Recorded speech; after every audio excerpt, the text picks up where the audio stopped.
Change is hard, and trying to convince others in your organization that it's needed can be difficult. But as CX leaders, you've got a lot of influence, right? It's more than just delivering the data.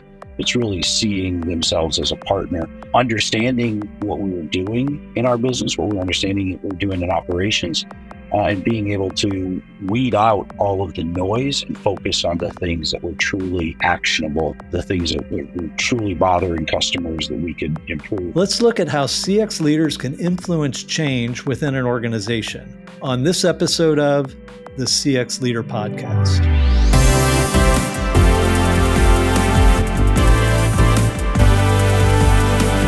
The CX Leader Podcast is produced by Walker, an experience management firm that helps our clients accelerate their XM success. You can find out more at walkerinfo.com. Hello, everyone. I'm Pat Gibbons, this week's host for the CX Leader Podcast. And hey, thanks for listening.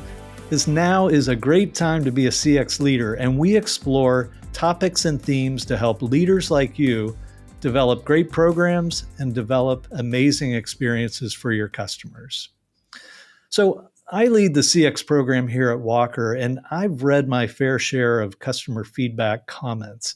And if you're like me, you love to read great comments from customers. But when you read comments that aren't so flattering, your instinct may be to spring into action to fix whatever it was that caused the less than stellar review. Well, customer insights can be a powerful change agent.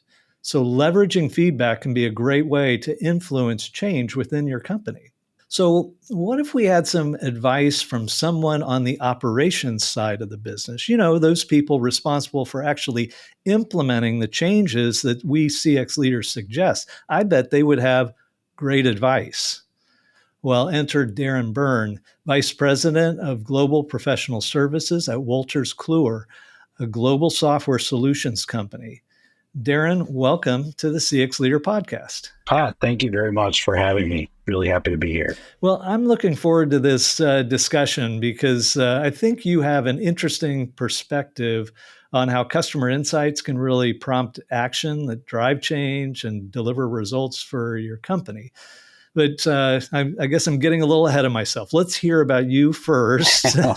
Sure. And tell us about your experience both in operations and CX and how you've been in the shoes of the CX leader. You know, tell us a little of your background. Thanks, Pat. Yeah, for most of my career, I've been in an operations role, actually in a customer-facing service role. Been a consultant from my very first job in the professional world, all the way up to leading our professional services now. And so in a services role, of course, you have to be very closely tuned in to the customer. And it was several years back where, as I was wanting to really make a fundamental change in the way that our company interacted with our customers, that I decided to research and learn and try to drive customer experience within the business unit that I was in within Wolters Kluwer. And so I got really vested in that, and took it upon myself to try to change the culture of our organization, get people motivated, get people on board, sort of build this, I guess I call it like an army of volunteers who were willing to come along for the journey from all the departments in the organization. And so that's really got me involved in customer experience. I've never left the operations world. I just had the customer experience responsibilities for our business unit, in addition to the leadership that I had of our services organizations. Yeah. And I know you've interacted with, some other CX leaders. You've been involved in, some of the work in the CXPA, correct? Yeah. I joined the CXPA around 2014 when I really started to research and investigate, understand I studied the Forrester models, got involved in the CXPA, started going to local networking, the exchange events that they used to have. Really got myself plugged in, joined the CXPA, and after a little while also decided to go ahead and get my certification. So just getting involved in that community gave me so much more ideas, so many more tools in the tool belt, so to speak, that I can use to drive change in the organization.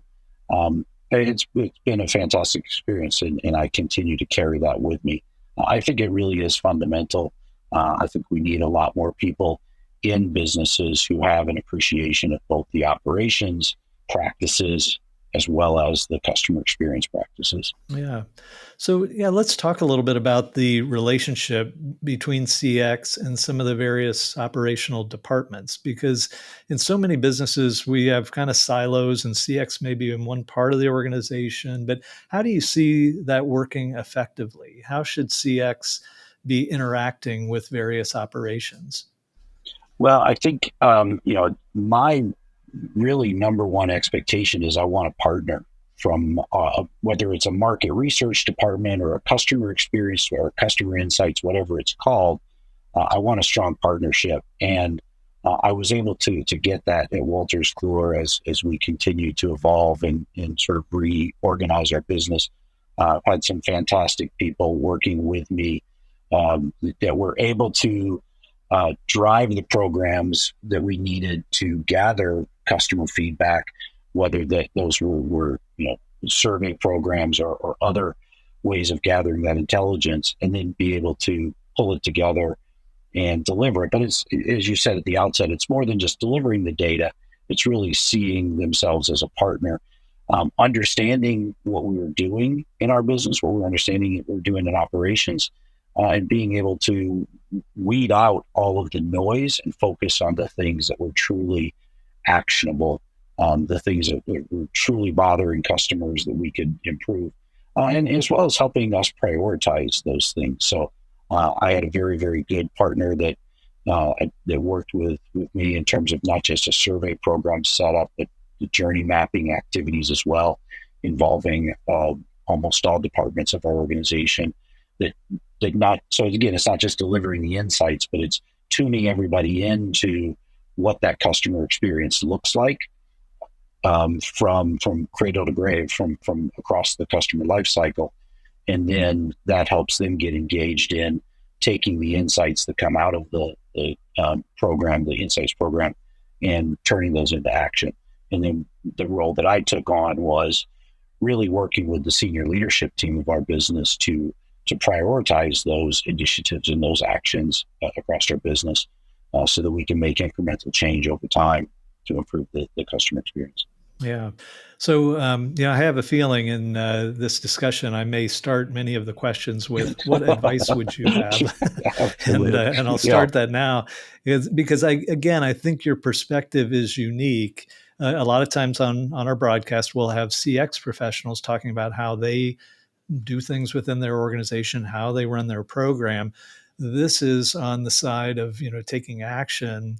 And, I think it's very valuable for your perspective and, as to how they can be more effective. So, thinking about how CX professionals just think and how they should think operationally, any advice on how they can kind of think from the perspective of the people that will be implementing programs that would bring about that change or improvement? Yeah, I'll repeat what I said a little bit ago. It's understanding the business. I think that should really be a high priority for a CX professional, right? It's to understand, maybe the products that are offered, but also how the business does business with customers and in the different touch points. So, journey mapping is a very powerful activity. I'm not necessarily presenting that as the silver bullet, but it's really critical, because what it does is helps take the business through each stage of the customer life cycle and understanding where those pain points are, where the moments of truth are. And so, as a CX professional, in fact, that was a precursor to the way that we designed our customer survey mechanism, is really understanding what that life cycle looked like. So getting engaged in the business, however you do it, journey mapping or other process, it's really up to you, but it's about understanding what are those touch points that the business has with the customer, unique to the way that you do business. Where are the areas in that where there's friction, where do we do well, because that will help the CX professional understand the priority of the insights that they want to deliver to an operations team. That's what I always valued with my partner in customer insights, is her ability to know how we did business, know what was the noise and what was the true golden nugget, and give me that insight, give us, I shouldn't say me, but us on the leadership team, that insight, so that we could then prioritize what things we wanted to work on. Yeah. And I think, so in addition, I think you're right. Obviously, journey mapping, I think is a great example. There's probably other ways, but they, not only does the CX team learn about your priorities and processes and everything, but I imagine just the collaborative nature of that So true. is one that it forms kind of a teamwork atmosphere. Is Yeah, that what absolutely. you found? It was, I tell you what, it was a lot of fun, actually. We were able to pull a lot of people together. We did it as a large workshop. We pulled a lot of people together, just had an enjoyable time being in the same room, going through the customer journey. There's good, solid discussion, but of course there's just, camaraderie in being there together, as well as, a little bit of fun and getting to know people across the business. At the end of it, really everybody having such alignment with what we as a business, the experience we were putting our customers through, and being very motivated to try to make that even better. Yeah. In working with your CX team, were you also requesting like certain data that you found would be really important for your area, and kind of agreeing on, hey, if I can get this on a regular basis, I can monitor right. progress So, and that sort of thing? as you know, as any CX professional knows, you're going to do a variety of different mechanisms of getting data. You're going to do things that are more relational. You're going to do things that are transactional. So yes, we had, an annual process of getting some relational insight or even competitive insight. But then we had a day-to-day process of gathering, real-time transactional feedback from all the interactions, primarily from within our customer support department. But that's frankly, that's the prime, after you give the customer your product, that's the primary interaction that they have with us as a company. So getting that feedback on a daily basis, continuously monitoring, and then building in that feedback loop into our process improvement. So into our agent coaching on the front line was really vital. And so instrumentation of that process with the collection of the data, the delivery of the data, the dashboards, so that we could, see in real time, that enabled us to deliver it to our frontline managers in a prioritized way. And then, as I said, they could go to the different frontline individuals, agents, and coach them, give them the feedback, change some of the processes. And we actually, even better, we involved the agents in that process. They looked at the data. They worked with the managers to say, well, what if we did this? What if we did that? We should change this around. That's how we can better help the customer with this problem or that problem. So again, it's this army of volunteers. People engage and they want the information. They want to do it. So back to your point, yes, you want to build a number of channels of that insight into your organization for whatever it is, whether it's a call center or fulfillment operations or anything like that. The more data that you can get, I shouldn't say that. I don't want to say the more data you can get. You have to have good quality data, but you do need data collection and delivery and insights at each one of those critical points. Yeah, and it sounds like you had a pretty good flow of data. You kind of were able to work with the team to make sure that you got the data you needed so that you could kind of pivot and make the right decisions on a regular basis. I think, sometimes, and this is another one where I might ask advice that you would share for CX leaders. I think it's common that a CX leader can fall into what's commonly called the curse of knowledge, right. that you get to know something so well that it's hard to communicate it with someone else. And I think with we as CX professionals, all data is so darn interesting. We want to share it right. all. And to your point, it's not the amount of data, it's the right data.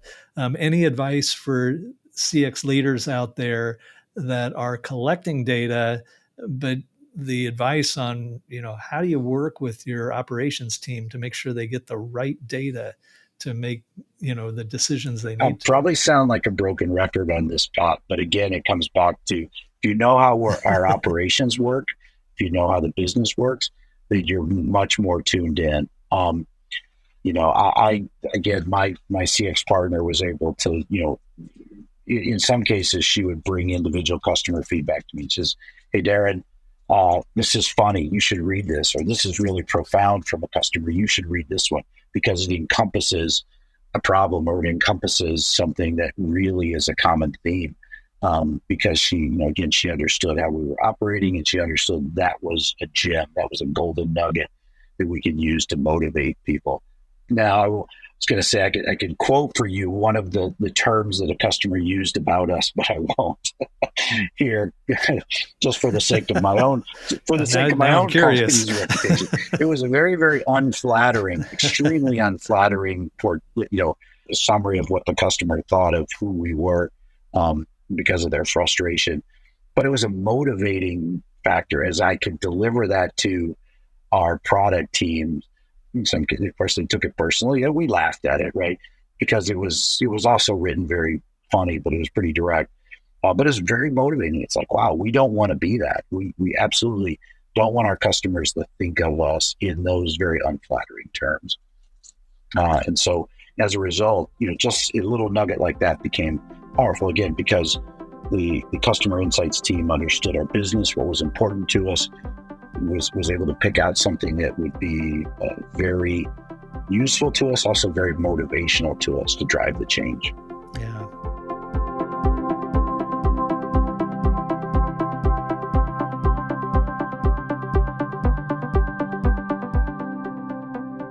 So, I know in today's organizations, there's so many people working remote and so many organizations that are spread out. Sounds like you've got a pretty close relationship with your CX professional. I don't know that for sure, but well, this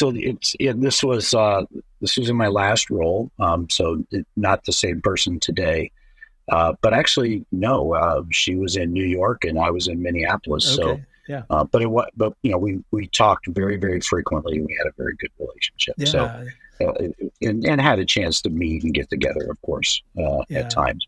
Yeah. Yeah. I'm just kind of thinking about the challenges of trying to coordinate that, particularly when you have various people in different divisions and different locations and everything. Right.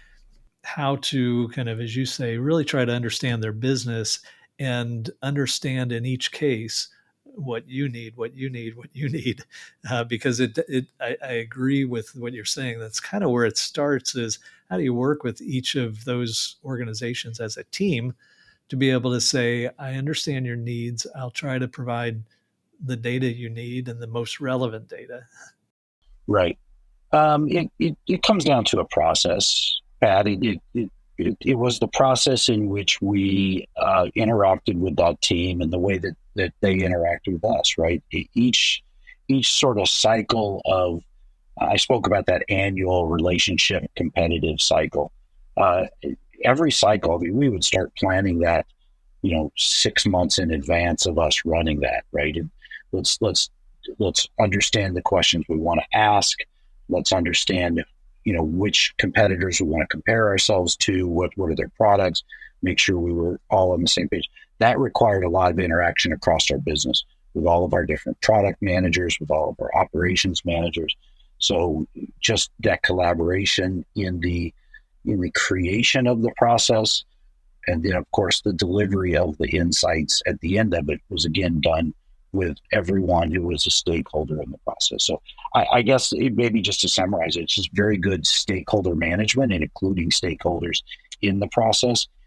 If you operate in a silo, if you operate in isolation, I don't think you're going to be able to deliver. You're not going to understand the business, and you're not going to deliver probably relevant insights.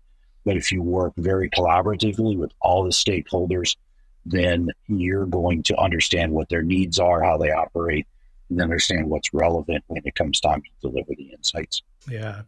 So put another way, if a CX professional views their job as, I issue the surveys, I collect the data, I send a report to you, and then I move on Right. to the next one. They're not going to be terribly successful at getting you and your organization to change. Yeah. It has got to be a business partnership. It is, and that's what I loved about the team that I worked with. They were definitely a good business partner every step of the way. Yeah. So, a lot of times people don't like change. Do you ever get feedback from clients and then you work with your internal teams and it's suggesting that you make a process change or you make a product change or whatever? You ever have your team say, "Oh no, what do they know? They're just the customer." Yeah. I honestly, I don't know that I can say that I ever had someone like, oh, they're just a customer. Don't worry about it. Good. That's good to hear. Here's my favorite, my absolute favorite story. And it may not seem like consequential, but it's a really good story. We were looking at our invoicing process, and surprisingly, you may know this, and maybe many people in the CX, but invoicing actually is not a good point of interaction for a lot of companies with their customers. That's right. And we were just delivering confusing invoices and unclear invoices, not necessarily wrong invoices, but just unclear. And so, of course, our support center was getting a lot of calls about them. And we decided we were going to, try to take this on because it was a little bit of a point of contention. And so over a series of meetings and over time, we started digging into, what are the main things we want to fix and change about it. Again, the greatest story was one of my teams was in a meeting with a group of people that put in the description of our products into our ERP system. And it was like a series of codes. It was, as we like to joke, it was not human readable. It was just a series of codes. And the remarkable thing was that the person who was responsible for creating those descriptions said, "Oh my gosh, I never realized this was showing up to our customers." Oh my. And knowing that, then, it was like a revelation to her that was the case, but being empowered with that information, then clearly she was motivated. She's like, "Oh no, now I know what I need to think about when I'm doing my job to do that." And that made a significant impact in how our customers were. And it's a shame, right? It's a shame that in that situation, you've got someone over here in your organization doing a job with great intentions, but not even realizing the impact that's going to have on the customer. And that's such an important facet of customer experience, is making sure that everybody knows when and if they have an impact on the customer experience. Yeah. No, actually, I think invoicing is a really good example. And, we run across it as a consultant and working with a lot of companies that we do have times where we have feedback, that we've collected, and we're recommending to the organization that you could improve your invoicing process. And sometimes, you think about it from a very high level, it's like, well, everybody gets a bill, so everybody's going to have that experience. But we tend to think, well, of course they don't like it. They don't like getting bills. Yeah. But one of my favorite stories that I'll chime in with is we had a client that consistently we would see feedback about invoicing. And there was even some statistical validation that this was potentially a driver of customer loyalty. And, but they just kind of passed it off as not being that important, or just being one of those fundamentals of business that they didn't feel like they should focus on. That is, until they had a journey mapping session, back to journey mapping, and they invited some customers to participate in them. And one of them brought a box with them. And they arrived, they thanked her for coming. They said, I'm curious what's in the box. And she said, well, I knew that we talk about different points in the journey, and invoicing would be one of them. And they said, well, you didn't have to bring all your invoices. And she said, I didn't. This is one invoice. And it took that for them to realize, what was going on. So again, it is one of those points of, I think amongst the skills of CX professionals, they have to be able to communicate effectively. They've got to understand the business, as you indicated. They've got to know how to work with you, provide the right data, and suggest the changes that are going to be relevant. So those cases like that, Pat, are sometimes the keys for people recognizing that there is a need to do something. Because what you just described is exactly what I did. When I walked into the boardroom to my senior leadership team just to talk about the invoicing thing, and I passed around copies of our invoices, and I said, tell me, can you tell what this is for? And it's a great illustration. People see something physically that they can realize what the experience is. I've heard other people, especially recording of customer calls, you can hear the frustration or the joy, right? And so those things are many times far more tangible than a score or, a quantitative summary. So I think as a CX professional, that's another piece of advice I would give you is make it as real as possible and bring the human factor into it.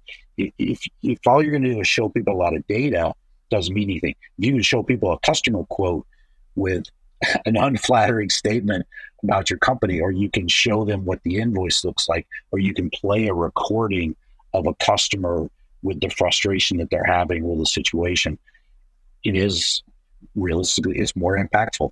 It's more impactful. You will get people to recognize that there's an urgency that needs to be taken care of. Yeah. So, I'm glad we went down this path, because that's one of those really key, pieces of advice that I would give to a CX professional is, sometimes the story needs the real human element, not just, a bunch of numbers on a PowerPoint slide. Yeah. Good point. Good point. Well, we've come to that point in our broadcast where we always ask our guests for take-home value. So one tip, ideally something that they can kind of put to use in short order. So Darren, what's your take-home value for today? So my tip for a CX professional is, if you have the opportunity, ask as many people as you can in all parts of the organization how their role has an impact on the customer.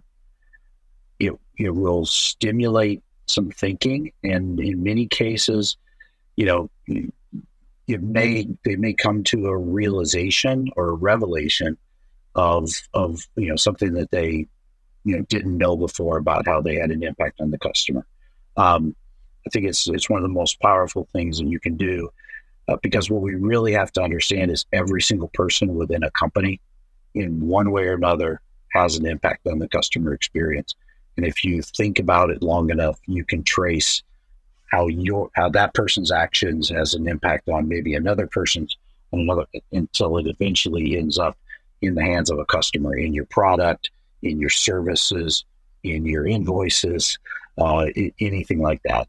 Right? Everybody's doing something that eventually is going to have an impact on the customer. And so it was one of the things that we really enjoyed doing as an organization, and it was great. I did CX. We did CX training for our finance accounting organization, and they really wanted to get it because they really wanted to understand if there was anything they could do. So again, when you ask that question, you get a lot of people to turn. As I've heard it said, you're not just looking around inside; you're looking out the windows of your company to the customer.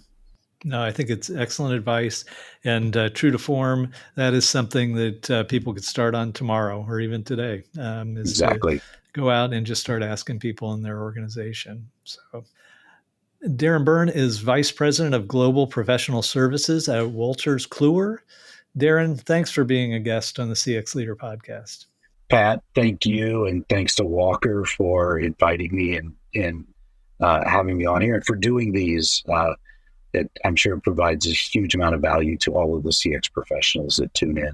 And if anybody would like to continue the conversation, okay, if they reach out to you, probably LinkedIn, is that a good absolutely. method? Correct. Yeah, just connect with me on LinkedIn, and then I'm happy to interact with you there. All right. So you can find Darren Byrne on LinkedIn, and that is Byrne, Byrne. And I'm sure if you do a search, you'll find him. And if you want to talk about anything you heard on this podcast or how Walker can help your business's customer experience, feel free to reach out. Email us at podcast@walkerinfo.com. And remember to give the CX Leader podcast a rating through your podcast service and give us a review, because your feedback will help us improve the show and deliver the best possible value to you, our listeners. Check out our website, cxleaderpodcast.com, and you can follow the show and all our previous 300 plus episodes, our podcast series, and a link to our blog, which we update regularly. The CX Leader Podcast is a production of Walker. We're an experience management firm that helps companies accelerate their XM success. You could read more about us at walkerinfo.com. Thank you for listening, and remember, it is a great time to be a CX leader. We'll see you next time.